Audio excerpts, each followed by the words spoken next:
Subscribe कीजिए banking गुरुजी channel को और बेल आइकन दबाइए लेटेस्ट इन्फॉर्मेटिव वीडियो सबसे पहले देखने के लिए।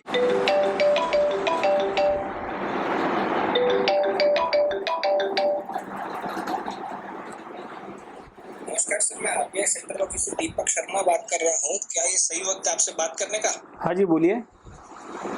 सर, आपका कोई भी बैंक में अकाउंट है? हाँ जी, बिल्कुल है। आप डेबिट कार्ड इस्तेमाल करते हो किसी बैंक का? हाँ जी, बिल्कुल करता हूँ।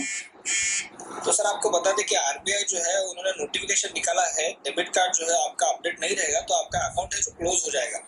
पर आप चिंता मत कीजिए, हमने आपको इसलिए कॉल किया है कि आपका डेबिट कार्ड जो है हमारे सिस्टम के थ्रू अपडेट करवा रहे हैं। सिर्फ आपको हमारे साथ कोऑपरेशन करना होगा। भाई नहीं करना कोई कोऑपरेशन, क्योंकि आज हम इसी बारे में वीडियो बना रहे हैं कि ऐसे जो कॉल्स आते हैं उसके बारे में हमें क्या करना चाहिए।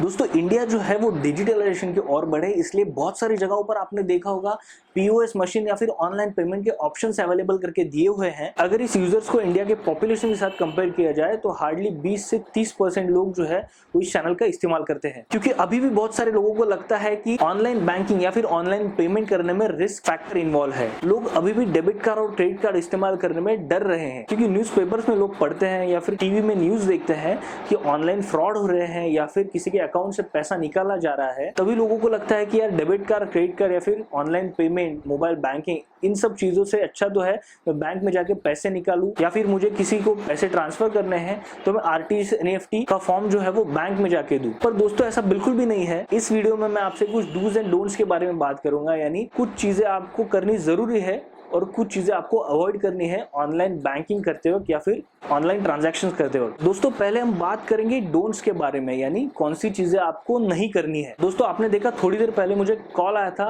दीपक शर्मा नाम से, जो आरबीआई से बात कर रहे हैं ऐसा उन्होंने बताया, और उन्होंने फोन पे ये भी बताया कि आपका जो डेबिट कार्ड है वो एक्सपायर हो गया है और उसको अपग्रेड करवाना है, तो उसके लिए मुझे डेबिट कार्ड के जो डिटेल्स है वो फोन कॉल पे उनको बताने होंगे। तो मैं आपको एक बात बता दूं दोस्तों, आरबीआई या फिर कौन सी भी बैंक आपको कभी भी आपके डेबिट कार्ड, आपका पर्सनल इंफॉर्मेशन या फिर आपके बैंक अकाउंट के बारे में फोन कॉल पे नहीं पूछती। अगर आपको इसी तरह के कोई भी ईमेल, एसएमएस या फिर फोन कॉल आते हैं तो वो सभी फ्रॉडलेंट होते हैं, वो सभी धोखेबाज होते हैं। दोस्तों, ऐसे फ्रॉडस्टर्स जो होते हैं वो 40 से 70 के उम्र के लोग जो है उनको टारगेट करते हैं, उन्हें कॉल या एसएमएस करके उनके डेबिट कार्ड, क्रेडिट कार्ड के डिटेल्स पूछते हैं, जैसे कि डेबिट कार्ड या फिर क्रेडिट कार्ड के ऊपर लिखा हुआ 16 डिजिट नंबर और उसके नीचे मेंशन की हुई एक्सपायरी डेट, और कार्ड के पिछली तरफ होता है सीवीवी नंबर। इन तीनों चीजों की डिमांड वो आपसे करते हैं। तो ये सभी चीजें आप अगर उस फ्रॉडलेंट आदमी को प्रोवाइड करते हैं फोन कॉल या फिर एसएमएस पे, उसके बाद आपको एक एसएमएस आता है, इसमें 4 से 6 डिजिट नंबर मेंशन होते हैं। उसके बाद वो नंबर की वो डिमांड करता है आपसे। अगर ये नंबर होता है दोस्तों, वो होता है ओटीपी, यानी one time password. One time password जो है वो काफी इंपॉर्टेंट चीज है। आपने इसके पहले जो डेबिट कार्ड नंबर या फिर क्रेडिट कार्ड नंबर, उसका एक्सपायरी डेट और आपके डेबिट कार्ड या फिर क्रेडिट कार्ड का सीवीवी नंबर जो प्रोवाइड किया है, वो फ्रॉडलेंट आदमी जो है वो उसके सिस्टम में पूरी तरह से वो सभी चीजें एंटर करता है, मगर वो तब तक कुछ नहीं कर पाता जब तक आप उसको अपना ओटीपी जो है वो शेयर नहीं करते। अगर आपने एक बार अपना ओटीपी यानी वन टाइम पासवर्ड जो आपको एसएमएस थ्रू आया है आपके रजिस्टर मोबाइल नंबर के ऊपर, वो अगर शेयर कर देते हैं तो आपके अकाउंट से पूरा का पूरा पैसा जो है वो उस फ्रॉडलेंट आदमी के पास चला जाएगा, यानी आपका अकाउंट जो है वो पूरी तरह से खाली हो जाएगा। तो अगर आपको कोई बता दे कि आपको आपके डेबिट कार्ड, क्रेडिट कार्ड की डिटेल्स फोन पे बताने हैं और आपको एक एसएमएस आएगा जो उनके सिस्टम से रिलेटेड होगा और जहां पे 4 से 6 डिजिट नंबर मेंशन होंगे, तो ये बिल्कुल भी झूठ है, क्योंकि वो एसएमएस जो है वो आपके बैंक के थ्रू आता है जहां पे आपने अपना मोबाइल नंबर रजिस्टर किया हुआ है। तो दोस्तों, एक बात याद रखिए, ऐसे ईमेल या फिर एसएमएस बिल्कुल भी ओपन मत कीजिए। अगर आपने ओपन किया तो वो तुरंत डिलीट कर दीजिए, और ऐसे फोन कॉल्स अगर आपको आए तो उसको तुरंत ही कट कर दीजिए। दोस्तों, ऐसे कई सारे ईमेल्स हमारे पास आते हैं जहाँ पे लिखा होता है कि आपको कहीं पे लॉटरी लगी है या फिर आपको कहीं पे लकी ड्रॉ लगा है और आपको आपके अकाउंट डिटेल्स देने हैं, या फिर आपको कुछ इनिशियल अमाउंट उनको पे करनी है, जहाँ पे वो अपने बैंक अकाउंट डिटेल्स देते हैं और आपको कहते कहते हैं कुछ इनिशियल अमाउंट आप उसमें डिपॉजिट कर दीजिए। तो दोस्तों ये भी एक तरह का फ्रॉड है, वो आपसे पैसे लेकर आपको बेवकूफ बनाते हैं। तो ऐसे ईमेल को भी आप रिस्पॉन्ड मत कीजिए। ये जो फ्रॉडलेंट्स होते हैं वो आपके अकाउंट से एक बार जब पैसा निकालते हैं, एक तो वो ऑनलाइन शॉपिंग में पूरा पैसा खर्च कर देते हैं या फिर उसको किसी वॉलेट में पार्क कर देते हैं, जैसे कि पेटीएम हो गया। अगर उन्होंने ये पैसा वॉलेट में पार्क किया है तो ये पैसा बाद में वो बिटकॉइन में कन्वर्ट कर देते हैं, बिटकॉइन यानी वर्चुअल मनी। दोस्तों बिटकॉइन का इस्तेमाल इंडिया में बहुत कम होता है। अगर आप आउटसाइड इंडिया जाओगे तो आपको बहुत सारे बिटकॉइन यूजर्स देखने मिल जाएंगे। अगला पॉइंट है पासवर्ड के बारे में।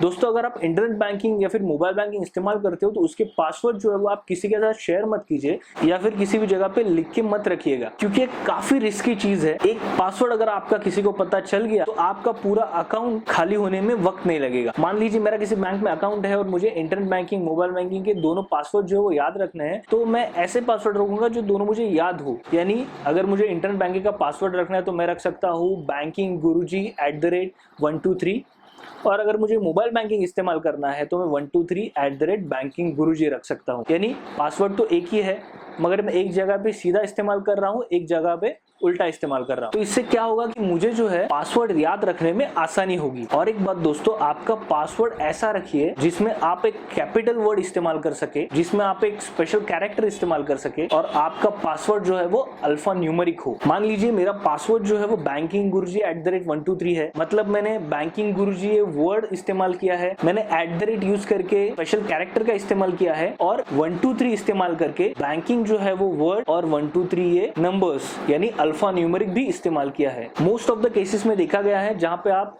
स्पेशल कैरेक्टर इस्तेमाल करते हो, जहां पे एक वर्ड जो है वो कैपिटल लिखते हो और आपका पासवर्ड जो है अल्फा न्यूमेरिक इस्तेमाल करते हो, तो हैकर्स को ऐसे पासवर्ड क्रैक करने में काफी डिफिकल्टी होती है। अगला जो पॉइंट है दोस्तों, वो अगर आप किसी इंटरनेट बैंकिंग के साइट पे जाते हो या फिर आप अगर कोई भी मोबाइल बैंकिंग ऐप डाउनलोड करते हो तो प्रॉपर सोर्सेज के थ्रू वो डाउनलोड कीजिए। यानी अगर आपको इंटरनेट बैंकिंग के वेबसाइट पे जाना है तो प्रॉपर बैंक के वेबसाइट पे जाइए, वहां पे इंटरनेट बैंकिंग ऑप्शन होगा, उसके ऊपर क्लिक कीजिए और बाद में अपना इंटरनेट बैंकिंग के सेक्शन में एंटर कीजिए। या फिर मान लीजिए आपको कोई भी बैंक का ऐप जो है डाउनलोड करना हो तो आप प्ले स्टोर में जा सकते हैं अगर आपके पास एंड्रॉइड फोन है, और उधर से प्रॉपर एप्लीकेशन डाउनलोड करके आप मोबाइल बैंकिंग का इस्तेमाल कर सकते हैं। अगर आपको किसी ने लिंक प्रोवाइड कर दिए ईमेल या फिर व्हाट्सएप SMS के थ्रू, अगर आपको किसी ने कहा है कि ये लिंक ओपन करने के बाद आप डायरेक्टली किसी इंटरनेट बैंकिंग या फिर मोबाइल बैंकिंग के पेज पे जाओगे, तो ऐसा बिल्कुल भी मत कीजिए। शायद उस URL में वायरस हो सकता है जिससे आपका मोबाइल या फिर कंप्यूटर के ऊपर जो कुछ भी आपका बैंकिंग या डेटा सेव है वो हैक हो सकता है। तो दोस्तों अननोन सोर्स के थ्रू किसी भी इंटरनेट बैंकिंग या फिर मोबाइल बैंकिंग के वेबसाइट पे मत जाइए, प्रॉपर चैनल को फॉलो कीजिए और इंटरनेट बैंकिंग और मोबाइल बैंकिंग का इस्तेमाल कीजिए। दोस्तों अगला जो पॉइंट है वो है मोबाइल बैंकिंग या फिर इंटरनेट बैंकिंग का पब्लिक प्लेस में इस्तेमाल करने के बारे में। बहुत सारे लोग जो है वो ओपन वाईफाई या फिर साइबर कैफे में जाकर इंटरनेट बैंकिंग या फिर मोबाइल बैंकिंग का इस्तेमाल करते हैं। तो काफी गलत बात है। साइबर कैफे जैसे पब्लिक प्लेस हो या फिर ओपन वाईफाई या फिर हॉटस्पॉट हो, ये बिल्कुल भी सेफ जगह नहीं है दोस्तों इंटरनेट बैंकिंग या फिर मोबाइल बैंकिंग इस्तेमाल करने के लिए। यहाँ पे आपका डेटा जो है वो लीक हो सकता है या फिर कोई हैकर जो है वो आपका डेटा हैक करके आपके बैंक अकाउंट या फिर आपके पर्सनल लाइफ को नुकसान पहुंचा सकता है। तो दोस्तों अगर आप कोई भी ऑनलाइन पेमेंट करना हो या फिर ऑनलाइन ट्रांजैक्शन करने हो तो पर्सनल मोबाइल या फिर पर्सनल लैपटॉप कंप्यूटर का इस्तेमाल कीजिए और पब्लिक प्लेस को अवॉइड कीजिए। तो दोस्तों ये तो हो गए डोंट्स, यानी जो चीजें आपको नहीं करनी है वो मैंने आपको बता दी है। तो अब हम देखेंगे डूज, यानी जो चीजें आपको करनी जरूरी है और जो चीजें आपको करनी चाहिए इंटरनेट बैंकिंग या फिर मोबाइल बैंकिंग यूज करते वक्त, वो मैं आपको बताने वाला हूँ, जिससे आप बिल्कुल भी सेफ तरीके से ट्रांजैक्शंस कर पाओगे और आपको कोई भी दिक्कत नहीं होगी। पहला जो है वो वर्चुअल कीपैड के बारे में।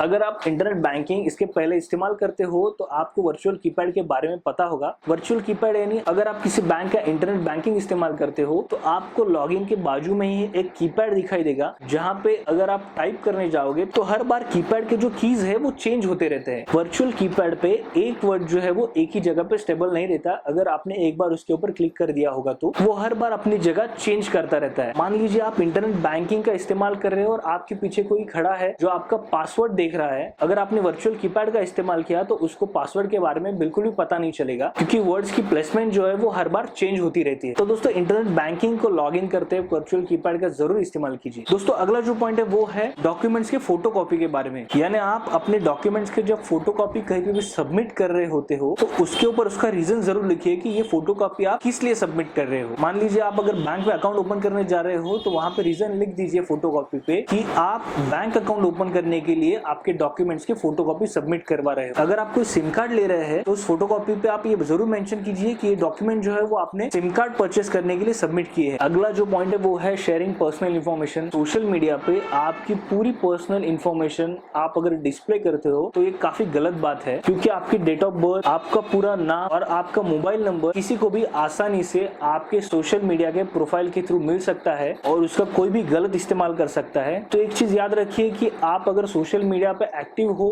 तो आपका पूरा नाम लिखने के बजाय आपका नेम और सरनेम ये दो चीजें मेंशन कर दीजिए। आपका डेट ऑफ बर्थ जो है वो भी आप हाइड कर सकते हैं और अपना कॉन्टैक्ट नंबर जो है वो भी आप प्राइवेट करवा सकते हैं। अगला जो है वो ई स्टेटमेंट के बारे में है। अगर आप अभी भी फिजिकल स्टेटमेंट कुरियर के थ्रू किसी भी फाइनेंशियल इंस्टीट्यूट या फिर बैंक से मंगवा रहे हैं तो अभी वो तुरंत बंद कर दीजिए, ई स्टेटमेंट के लिए जाइए। क्योंकि अगर मान लीजिए आपके लेटर बॉक्स में कोई भी स्टेटमेंट पड़ा हो आपके अकाउंट से रिलेटेड और उसका अगर किसी ने कोई गलत इस्तेमाल किया या फिर आपकी जो पर्सनल इन्फॉर्मेशन या फिर आपकी जो ट्रांजैक्शन डिटेल है वो किसी ने ट्रैक करने की कोशिश की तो आपके बैंक अकाउंट्स या फिर बैंकिंग ट्रांजैक्शंस के बारे में उसको पता चल सकता है और उसका गलत इस्तेमाल भी हो सकता है। तो मोस्ट प्रोबेबली आप ई स्टेटमेंट को प्रेफरेंस दीजिए, जिसके थ्रू आपका जो स्टेटमेंट होगा वो आपके ईमेल पे आएगा और आप अपना ईमेल आपको चाहिए तभी ओपन करके आपको जो स्टेटमेंट है वो आप देख सकते हो और इसमें कोई भी रिस्क फैक्टर इन्वॉल्व नहीं होगा। Last but not least point है वो है सॉफ्टवेयर अपडेशन और एंटीवायरस के बारे में। अगर आप मोबाइल बैंकिंग या फिर इंटरनेट बैंकिंग इस्तेमाल करते हो तो आपका मोबाइल या फिर कंप्यूटर या लैपटॉप जो कोई भी है वो आप हर बार अपडेट करते जाइए और उसमें एक एंटीवायरस सॉफ्टवेयर रखिए जो आपको मालवेयर या फिर वायरस से प्रोटेक्शन देगा और आपका डेटा जो है वो हैक होने से बचाएगा। आपका जो कंप्यूटर और लैपटॉप है उसके फायरवॉल भी ऑन रखिए जिससे मालवेयर अटैक होने से आपका कंप्यूटर या फिर लैपटॉप बच सकता है। तो दोस्तों एक बात याद रखिएगा, डिजिटल बैंकिंग हो या फिर ऑनलाइन पेमेंट, सभी चीजों की डोर जो है वो आपके हाथ में है। अगर आप अपना पासवर्ड या फिर ओटीपी या फिर जो भी बैंक डिटेल आप अगर किसी के साथ शेयर करोगे और अगर आपके अकाउंट से पैसा पूरी तरह से चला जाएगा किसी फ्रॉडलेंट के पास तो कोई भी बैंक या फिर कोई भी फाइनेंशियल इंस्टीट्यूशन हो या फिर आप हो, एक बार पैसा जाने के बाद कुछ भी नहीं कर सकते। तो थोड़ा सतर्क रहिए और ये जो पर्सनल डिटेल्स या फिर पिन नंबर हो, पासवर्ड हो, ये किसी के साथ शेयर मत कीजिए। आशा करता हूँ इस वीडियो के जरिए मैंने पूरी तरह से इंफॉर्मेशन आपको दे दी है। जाते जाते और एक बात मैं आपसे कहना चाहूंगा कि रिजर्व बैंक ऑफ इंडिया का भी इसके बारे में एक सर्कुलर आया है जो मैं मेरे अपडेट के सेगमेंट में कवर करूंगा। तो बिल्कुल निश्चिंत रहिए। अगर आपको ये वीडियो पसंद आई हो तो इसको लाइक कीजिए और ये वीडियो ज्यादा से ज्यादा उन लोगों के साथ शेयर कीजिए जो लोग अभी तक टेक्नो सेवी नहीं है, जो अभी तक mobile banking, debit card, internet banking, credit card, इन सब चीजों को इस्तेमाल नहीं करते। तो उनको थोड़ा पुश कीजिए कि इन चीजों में रिस्क है मगर उसकी सुरक्षा की डोर जो है वो आपके हाथ में है। तो ऑनलाइन बैंकिंग और डिजिटल बैंकिंग को सपोर्ट कीजिए। मैंने मेरी तरह से पूरी कोशिश की है इस वीडियो में कि मैं आपको हर एक पहलू जो है वो बता सकूं जिससे आप अपना बैंक अकाउंट जो है वो सुरक्षित रख पाए। आज के लिए बस इतना ही। अगर आपने इस चैनल को सब्सक्राइब नहीं किया है तो सब्सक्राइब पे क्लिक कीजिएगा और बेल आइकन को दबाना बिल्कुल मत भूलिएगा, क्योंकि मैं आपके लिए ऐसे ही नए नए वीडियोस लेके आता रहूंगा। तब तक के लिए जय हिंद, वंदे मातरम।